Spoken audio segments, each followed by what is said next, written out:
Bienvenidos a Objetivo Abierto. La última semana nos ha dejado sucesos que realmente estremecen. Una madre ha confesado haber matado a sus 2 hijos en Jaén. Un hombre ha entrado en una iglesia de Madrid y ha disparado contra una mujer embarazada a quien no conocía absolutamente de nada. Esta noche nos preguntamos qué pasa en la mente de una persona para actuar de esta manera. ¿Qué puede impulsar esa violencia? Estamos hablando de trastornos de la personalidad, son pérdidas momentáneas de cordura. Hoy queremos entrar en las mentes criminales. Vamos a hablar con psiquiatras, con criminalistas y policías que llevan años analizando estos comportamientos. ¿Creen ustedes que se pueden prevenir o estamos hablando de personas malvadas, simplemente con la intención de hacer daño? También vamos a analizar hoy el caso de Amanda Knox, la joven italiana que ha sido absuelta en un tribunal de apelación del asesinato de su compañera de piso. Aún hoy, ya libre, persiste la duda sobre lo que realmente ocurrió. Y además todos los detalles sobre el juicio contra el médico de Michael Jackson. Está acusado de provocar su muerte por sobredosis. ¿Qué está pasando en la corte de Los Ángeles?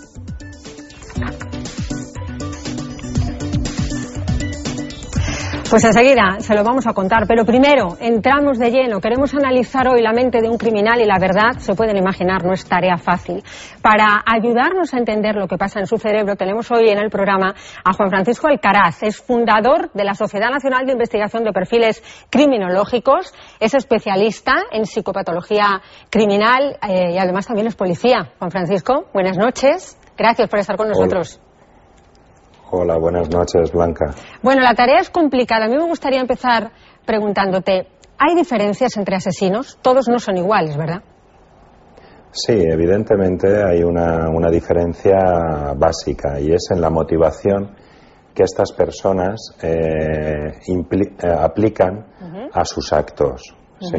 O sea que se puede establecer una clasificación que la vamos a ir contando a lo largo del programa con Juan Francisco, que es un experto en esta materia y en analizar los comportamientos de los asesinos.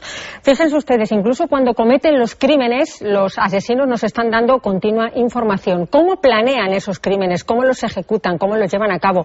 ¿Cuál es su comportamiento? ¿Qué es lo que hacen después? Algunos se entregan, otros se suicidan, otros simplemente lo esconden o son capaces de vivir con ello durante años. ¿Pero por qué matan? Esta es una pregunta demasiadas veces sin respuesta. Rocío estaba embarazada de 9 meses, era devota y fue a la iglesia con su madre para rezar porque todo fuera bien. En su camino se cruzó Iván Berrar. Había estado toda la tarde por el barrio, incluso preguntó a qué hora empezaba la misa. Entró en la iglesia y no dudó. Le pegó un tiro a Rocío y la mató. Después se suicidó. Una cesárea salvó momentáneamente la vida a su pequeño, que se llamó Álvaro, y apenas sobrevivió una semana a su madre. Por lo que se sabe, Rocío fue una víctima aleatoria. Nada la unía a su asesino, un hombre de 34 años con antecedentes violentos, con una orden de alejamiento de su novia, también embarazada, y que según fuentes de la investigación, llevaba una carta en el bolsillo en la que decía: «Tengo al demonio detrás». Este estallido de violencia gratuita no será juzgado porque el hombre se mató y nunca sabremos qué ocurrió en su mente. Pero estos crímenes crueles y sin móviles son obra de psicópatas. ¿Qué es un psicópata?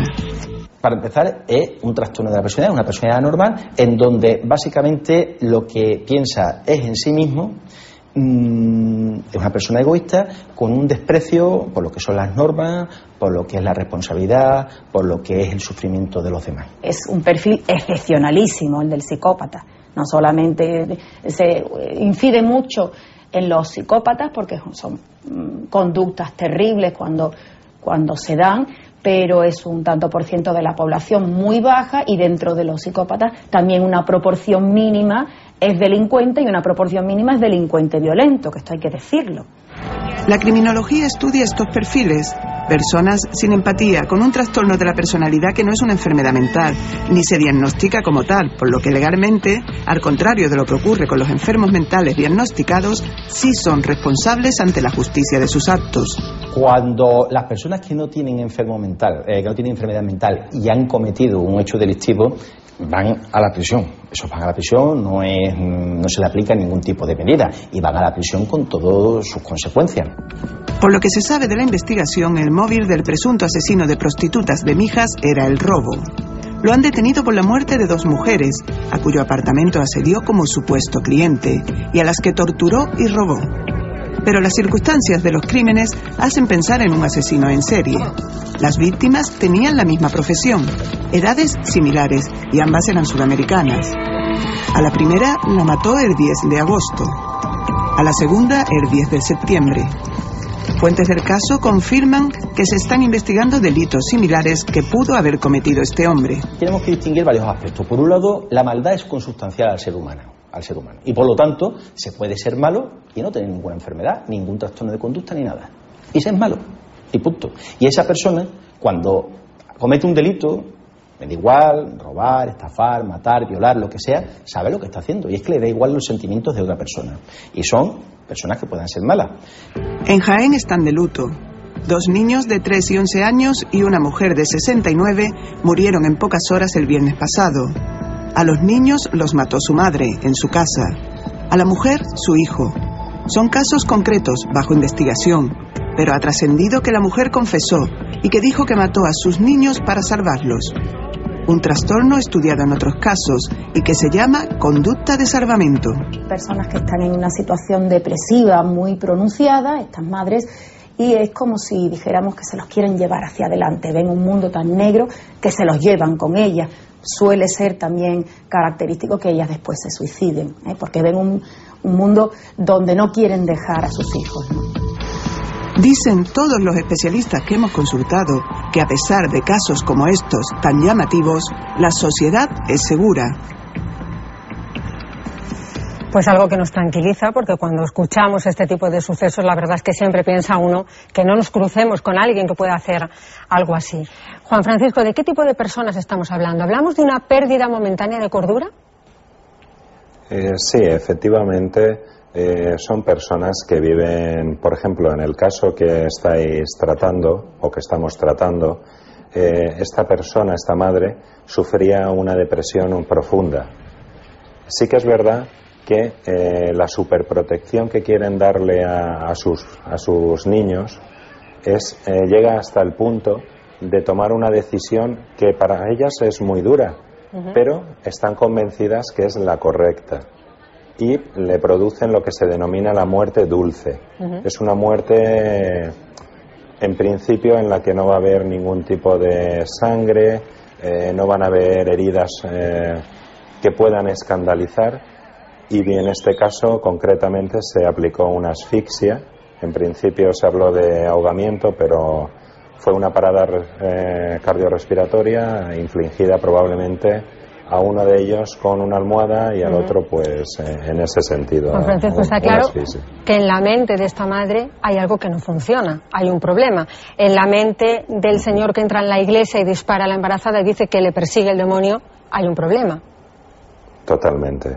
Sí, son conductas, son trastornos que, desde luego, en una persona normalizada no llevan a producir ese tipo de violencia, pero hay un índice, una estadística muy concreta en la que producen actos violentos de este tipo, realmente reprochables. ¿Y ese comportamiento es predecible? ¿Se podría prevenir? Sí, ese comportamiento es predecible y en el caso de la madre, si nos damos cuenta, el propio padre, al recibir la llamada del hijo, salió corriendo de la terapia que estaba recibiendo por las lesiones, ya llamando al 112, es decir, él mismo sabía que se podía producir una situación. Entonces, esto habla de que, bueno, a lo mejor no habría que haberla dejado sola con esos niños. E incluso de que puede haber trastornos que no están diagnosticados, ¿no? Sí, también. Sí, eso en la doctrina existe la idea de que hay una gran cantidad de trastornos mentales y no mentales que aún están por descubrir. Claro. Muy bien, pues vamos a seguir hablando porque entender con una mente racional que lleva a un individuo, por ejemplo, a matar indiscriminadamente, nos resulta todavía más complicado. Seguro que recuerdan el caso de Noruega. Un joven de 32 años está acusado de matar a 77 personas, a la mayoría disparando con un rifle de una forma totalmente arbitraria. Miguel Ángel. Nos acordamos hace muy poquito, el 22 de julio, y en ese caso, según el padrón de la policía, A la hora de clasificar los motivos o razones que pueden llevar a una persona a matar de esa manera a tantos inocentes, sitúa a Anders Breivik, a este hombre, como un asesino terrorista enmarcado en un apartado dentro del asesino en masa que mata por motivos ideológicos. De hecho, él mismo colgó un vídeo en Internet pocas horas antes de cometer la matanza. En la grabación se comparaba con un caballero de la Orden de los Templarios, una orden medieval de carácter religioso-militar, e incitaba en ese vídeo a iniciar una larga guerra contra los marxistas e islamistas. Como ven, hemos nombrado a los asesinos en masa, un perfil que no responde al que conocemos habitualmente como asesino en serie. Para ver esas diferencias entre asesinos múltiples, queremos que vean ejemplos que en algunos casos les van a ser muy cercanos. Según la Sociedad Española de Investigación de Perfiles Criminológicos, el asesino en masa es un sujeto que en una misma acción violenta y continuada provoca más de 4 muertes. Los hermanos Izquierdo, en la matanza de Puerto Urraco, en Badajoz, en agosto del año 90, es un claro ejemplo. En total asesinaron a tiros a 9 personas. Entre las víctimas, varios miembros de la familia Cabanillas y vecinos del pueblo que salieron en auxilio de las víctimas. En la mente de los asesinos había un odio mortal a las víctimas que se había acrecentado con el paso de los años. En segundo lugar, dentro del perfil del asesino múltiple, figura el asesino familiar. Decide acabar con la vida de otros miembros de la familia, y un ejemplo muy cercano lo vivimos aquí en Andalucía, en esta casa de Sorbas, en Almería, en febrero de 2010. Una madre separada de 36 años asesina a su hija de 4 y a su madre de 67. Inmediatamente después se quita la vida. Un apunte a tener en cuenta dentro del perfil del asesino familiar: el suicidio después de cometer los crímenes. En ningún caso las muertes por violencia de género se enmarcan dentro del asesino familiar. Estos asesinos no suelen acabar con su propia vida. En su lugar, huyen o se entregan. Así llegamos a la tercera clasificación de asesino múltiple, el asesino frenético. Un ataque de ira o crisis de ansiedad les hace sacar de dentro una venganza guardada. Y este exmilitar, más conocido como el asesino de la baraja, es un claro ejemplo. Nunca perdonó a quien le ordenó que cesara su misión humanitaria en Bosnia para prestar ayuda en la recogida del chapapote derramado en Galicia por el Prestige. Un año después, sembró el pánico en la Comunidad de Madrid con una serie de asesinatos dispersos en el tiempo. Alfredo Galán mató primero al portero de un edificio, después a un joven en una parada de autobús, más tarde al camarero y a una cliente de un bar, y finalmente a un matrimonio que paseaba por un descampado. En todos los casos dejó junto a sus víctimas diferentes cartas de una baraja de naipes. En marzo de 2005 fue condenado a 142 años de cárcel. Y en cuarto lugar situamos al asesino en serie. Se diferencia del asesino en masa en que no mata a varias víctimas al mismo tiempo. Y quizás este hombre, Steve Wright, llamado Jack el Destripador del siglo XXI, nos sirva para conocer el perfil de este tipo de asesino. Fue acusado hace 5 años de asesinar brutalmente a estas 5 mujeres, las 5 prostitutas, pero en ninguno de los casos abusó sexualmente de sus víctimas. Asesino en serie que, según los expertos, quizás sea uno de los tipos de asesinos más complejos de definir. Pues todos matan, pero ya ven que sus motivaciones son muy diferentes. Juan Francisco, me gustaría preguntarte, ¿detrás de un asesino en serie hay siempre un psicópata? No es correcta esa valoración. Es la más refrendada, sobre todo por es lo que pensamos casi todos, ¿verdad? Sí, claro, es una idea ya preconcebida. Ayuda mucho Hollywood con El silencio de los corderos. Pero yo particularmente considero que el trastorno obsesivo-compulsivo, que marca la ritualidad en sus actos, con rasgos, como importantes rasgos psicopáticos, configura más el panorama en equilibrio con la psicopatía. Sí que es cierto que hay psicópatas puros, psicópatas de libro, que además son asesinos en serie. ¿Y qué los hace peligrosos a este tipo de personas? Básicamente la organización y la frialdad. O sea, estas personas realmente sus víctimas las cosifican, es decir, son objetos. Entonces, al revés que otro tipo de asesinos en los que se puede apreciar un remordimiento,